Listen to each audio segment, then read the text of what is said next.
How much did you lose, actually? Was it... Well, if we go back to 8-9 year career, in total, if you count properties and material things and cars, probably £300,000 to £400,000 over that 8-9 year period. It's an extraordinary sum of money. Can you take us right back and sort of chart for us what took you first into gambling, and when did it become, you know, I don't know, go from being something you just did to being an addiction? Yeah, I remember I moved to London from Coventry.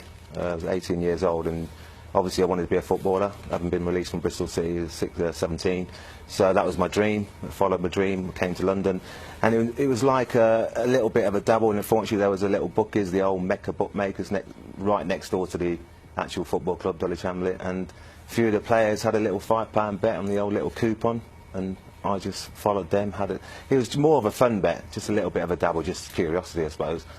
And then from there, it's only when I went into professional football, I think obviously, you know, your salaries are high, there's more money, and it was slowly I started to get addicted, and mainly I suppose through the Stoke City period. I was at Stoke for 3.5 years. And what were you betting on? Was it horses? Was it football? Was it just...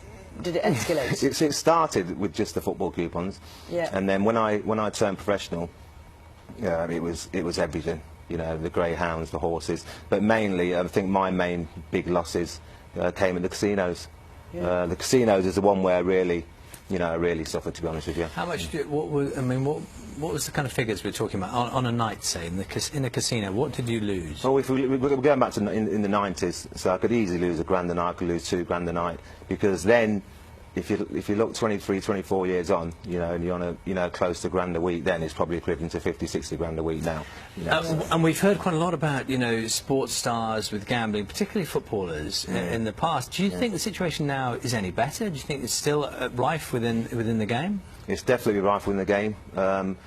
I've been liaising with Sporting Chance Clinic, and spoke to them. I spoke to various people in the game, and I know that a lot of footballers are suffering.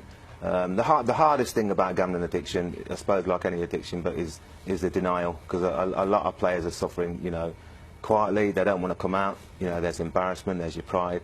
But my message really is basically that when you realise you've got an issue, you've just got